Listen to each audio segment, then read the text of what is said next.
Présent pour Enjeu Patrimoine, où nous allons aborder ce sujet qui concerne tous les investisseurs immobiliers qui doivent passer par un prêt bancaire, à savoir l'assurance emprunteur. Plusieurs lois permettent en théorie de faciliter la vie de l'investisseur ou propriétaire et favorisent une mise en concurrence des assurances emprunteurs avant mais aussi après la signature du prêt.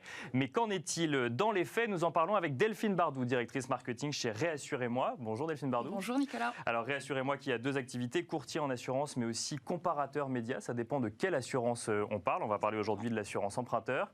Et on en parle également avec Hugo Nory, chargé du lancement et du développement de l'activité assurance emprunteur chez Luco. Bonjour Hugo Nory. Bonjour Nicolas.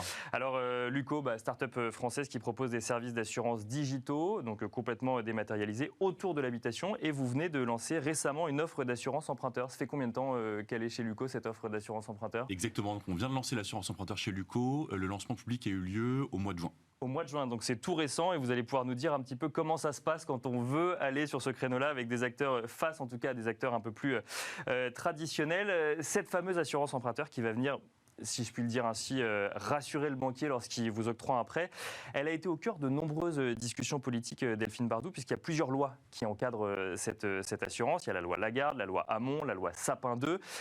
Avant de parler de ces lois, on peut se poser une question. Pourquoi est-ce que autant de politiques ont trouvé nécessaire de venir légiférer sur le sujet? C'est qu'il y avait beaucoup d'abus, beaucoup de discussions, beaucoup de mécontentements ou on ne s'intéresse pas à ce sujet comme ça aussi naturellement? Oui, en effet. En fait, depuis 10 ans, on voit qu'il y a une vraie libération du marché parce qu'avant 2010, avant la loi Lagarde, il y avait vraiment un monopole des banques sur ce produit-là. D'accord. Ainsi, le client, forcément, il était soumis au bon vouloir de ce qu'on pouvait proposer. Donc la banque proposait automatiquement une assurance emprunteur et ça s'arrêtait là, on ne pouvait pas en changer derrière et on n'avait même pas le choix d'aller s'assurer en fait ailleurs. Exactement, c'était assez sclérosé. Et là, depuis 10 ans, on va vers l'avantage du consommateur avec 3 lois. Donc effectivement, la loi Lagarde, la loi Hamon ou l'amendement Bourquin en fonction de la situation dans laquelle vous êtes. Et aujourd'hui, vous pouvez à tout moment, avant la signature de votre prêt ou après, changer d'assurance emprunteur. C'est obligatoire l'assurance emprunteur? L'assurance est obligatoire, oui, effectivement. Lorsque vous souscrivez à une offre de crédit, la banque va devoir s'assurer qu'en cas de défaut de paiement, il y a un accident de la vie tel que les décès, l'invalidité ou perte d'emploi, eh bien, vous pourrez honorer vos mensualités. Si jamais vous ne pouvez plus en cas d'accident, eh bien, c'est l'assurance qui prend le relais sur le paiement de vos mensualités.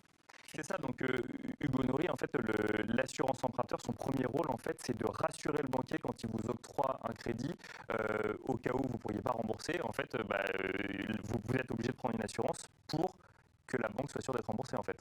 Alors exactement, je dirais que l'assurance emprunteur, elle a 2 rôles. Elle a effectivement un rôle de rassurer le banquier qui, en cas de défaut de paiement, va quand même être remboursé de l'argent qu'il a prêté. C'est aussi et avant tout une assurance pour l'emprunteur. Pour l'assurer, oui, bien sûr. Parce que lui, en cas de décès, si vous empruntez par exemple à 2, la part du capital pour laquelle vous êtes assuré va être remboursée par votre assurance. Donc en cas de gros accident de vie, c'est quand même une assurance qui est là pour protéger l'emprunteur. Alors c'est une assurance effectivement qui est là aussi pour protéger l'emprunteur. C'est vrai que moi je parle du point de vue du banquier, mais il ne faut pas oublier qu'il y a un assuré quand même dans cette histoire. 3 lois aujourd'hui qui permettent de faciliter la vie de cet assuré. On va faire un peu de définition avant de revenir quand même dans les faits. On peut peut-être commencer avec vous, Delphine Bardou. Si on devait en donner une des 3, on commencerait par la loi Lagarde. C'est celle qui a ouvert un petit peu cette possibilité d'aller ailleurs. En effet, 2010, loi Lagarde. Donc la loi Lagarde, elle intervient à un moment où vous êtes en cours de négociation de votre prêt. Vous n'avez pas encore signé. À ce moment-là, la banque vous fait une offre sur votre crédit. Elle vous fait également une offre sur votre assurance emprunteur. Et vous avez le choix, une fois que vous avez ces 2 offres écrites, d'aller challenger votre assurance emprunteur auprès d'autres organismes que sont les assureurs externes. Toutes les banques proposent automatiquement une assurance emprunteur? Oui. Ouais, à ce moment-là, oui, effectivement, toutes les banques. En fait, c'est un produit qui est rentable pour les banques. Elles ont tout intérêt à vous le proposer, à vous le vendre. Oui, tout à fait. Deuxième loi, je propose qu'on fasse les 3, puis après on verra les faits, parce qu'il faut quand même que le consommateur sache dans ce à quoi il a le droit. Deuxième loi Hamon, ça c'est 2015, Hugo Nory. Exactement, la loi Hamon, elle permet aux emprunteurs de changer d'assurance une fois que le crédit a été souscrit. Ce qui fait foi, c'est la date de signature de l'offre de prêt. Et pendant l'année qui suit la signature de cette offre de prêt, vous pouvez changer d'assurance n'importe quand, sans frais, en respectant seulement 2 semaines de préavis. Donc la première année? La première année. À la fin de la première année, on ne peut plus? À la fin de la première année, vous pouvez encore, mais c'est là... C'est la 3e loi. C'est la 3e loi, effectivement. C'est ce qu'on appelle l'amendement Bourquin, qui dit que vous avez le droit de changer d'assurance à toutes les dates anniversaires de votre crédit. Donc encore une fois, c'est généralement la date de signature de l'offre de prêt qui fait foi. Et voilà, donc là, il y a juste effectivement un timing à respecter. Le délai de préavis est aussi plus long, c'est 2 mois et non 2 semaines. Et là, c'est une des difficultés qu'on rencontre souvent les emprunteurs, c'est qu'il ne faut pas louper le coche. Il ne faut pas louper le coche parce que du coup, on a une période précise, sinon on attend un an de plus. Et sinon, on attend un an de plus. Donc en fait, on paye effectivement pendant une année supplémentaire. Et c'est peut-être là le sujet. Pourquoi changer d'assurance emprunteur Delphine Bardou, peut-être pour commencer. Alors, pourquoi changer? Parce que c'est économique. C'est la raison. C'est ça, en fait, on fait des économies quand on change d'assurance emprunteur. En moyenne, en général, on peut diviser la facture par 2. D'accord. Nos clients, ils font, alors en fonction de leur situation ou en fonction de leur prêt, ils font entre 5 000 et 15 000 euros d'économie. D'accord. Ok, donc, oui, c'est pas rien, effectivement, quand on emprunte pour acheter un appartement. Pas rien, c'est complètement rentable. Après, bon, y a un manque d'informations sur le sujet qui fait que le consommateur ne le fait pas forcément. Hugo Nourri, même question, c'est uniquement pour des sujets économiques qu'on va changer d'assurance emprunteur aujourd'hui? Oui, c'est vraiment le facteur numéro 1. C'est qu'aujourd'hui, en fait, il y a une situation qui est un peu ubuesque, il y a une sorte de mirage des taux. Donc les gens, lorsqu'ils souscrivent à un crédit immobilier, ils parlent beaucoup du taux d'intérêt qu'ils ont obtenu auprès de leur banquier pour leur crédit, mais ils ne vont pas regarder l'assurance emprunteur. D'accord. Et aujourd'hui, sur des populations, on va dire notamment pour des jeunes, le coût du crédit, le coût total, si on prend vraiment tous les coûts crédit et assurance, parfois l'assurance coûte aussi cher, voire plus cher que les intérêts du crédit, parce que les taux d'intérêt sont très bas. C'est ça, donc en fait on va voir son banquier, on lui demande un prêt pour acheter un appartement, mettons, on va avoir du 1,10 au lieu de 1,20 ou je sais pas, alors on va voir quel est le niveau des taux actuels en ce moment, mais on est sur des taux qui sont relativement très bas, on essaye d'avoir encore plus bas et derrière en fait on oublie de regarder que potentiellement l'assurance emprunteur va augmenter le coût du crédit, c'est ça? Oui, effectivement, on regarde son taux d'intérêt, ensuite on regarde son taux d'assurance et on ne pense pas forcément, c'est un moment important, c'est un moment un peu anxiogène, on ne pense pas forcément qu'on a des solutions qui peuvent nous faire baisser ce taux d'assurance emprunteur. Bon, et alors concrètement dans les faits, moi de ce que je comprends en tant qu'épargnant, 3 lois qui me permettent de changer d'assurance emprunteur, je peux changer d'assurance emprunteur tous les ans si je veux, tout se passe bien dans le meilleur des mondes, c'est pour ça que vous êtes sur ce plateau. Alors, c'est un peu plus compliqué. C'est un peu plus compliqué que ça. En soi, c'est possible dans 100% des cas. En revanche, c'est pas forcément facile. C'est quand même une démarche administrative qui peut être fastidieuse et longue. Et en plus de ça, vous n'avez pas forcément les banques qui jouent le jeu tout le temps. Alors, je suis allé sur le site de la CPR, regarde un petit peu ce qu'elle en pensait.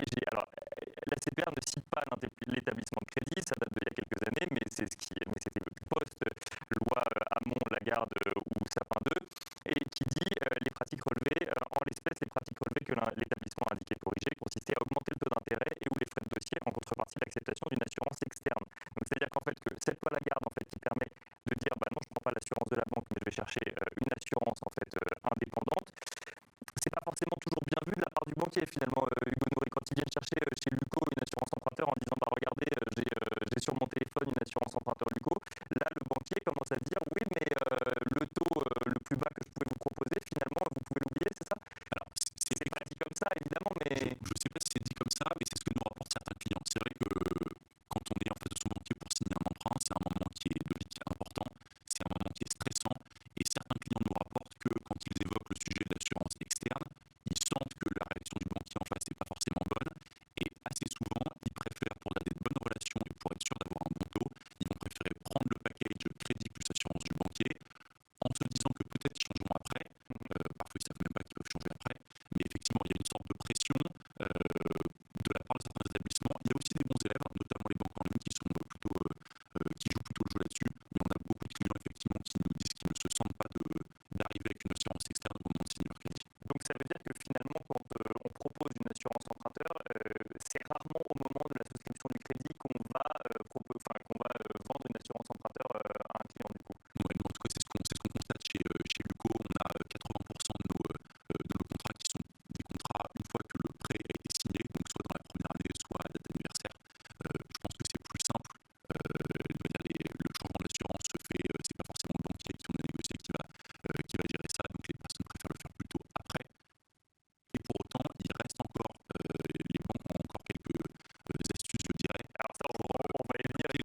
prestation cette assurance emprunteur pour lui aujourd'hui.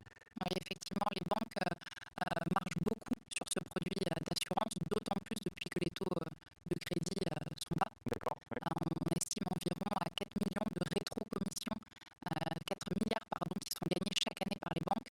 Donc c'est quand même un produit qui leur rapporte. C'est ça, parce que le crédit en lui-même ne rapporte pas, il permet souvent de faire changer un client de banque et donc d'apporter un nouveau client dans la banque, mais derrière, il faut qu'elle se rémunère, et donc elle cherche à se rémunérer sur cette assurance emprunteur. On comprend mieux pourquoi effectivement la relation peut se tendre. Quand on veut, Delphine Bardou, changer d'assurance emprunteur, une fois qu'on a signé son crédit, du coup, comment ça se passe et est-ce que ça se passe bien? Puis après, on verra avec Hugo Nourri si ça se passe bien chez Luco. Alors comment ça se passe? Vous avez votre offre d'assurance emprunteur faite par la banque. Vous allez voir des assureurs externes qui vous proposent un devis sur la base d'assurances équivalentes. Ça, c'est très important. Il faut que les assurances soient équivalentes à ce que vous proposez l'organisme de crédit. Donc en termes de prestations, de couverture de l'assurance. En termes de garantie. Une fois que vous avez cette offre, vous faites votre choix, vous faites votre benchmark, et puis vous notifiez la banque par lettre recommandée en leur disant voilà, je veux changer d'assurance emprunteur, voilà l'assurance que j'ai choisie. À partir de ce moment-là, la banque a 10 jours ouvrés pour vous donner ou non un avis favorable. S'il est favorable, c'est top. S'il n'est pas favorable, elle doit justifier son refus. Et comment on peut justifier un refus? Alors la seule raison valable, c'est que les garanties ne soient pas équivalentes. Donc elle doit le justifier, notifier ce qui ne va pas pour que vous puissiez ensuite corriger et revenir avec une nouvelle proposition. Alors Hugo Nourri, vous êtes chargé du lancement et du développement de l'activité assurance emprunteur chez Luco. On l'a dit au tout début, c'est récent, donc j'imagine que vous suivez les premiers clients qui sont arrivés chez Luco.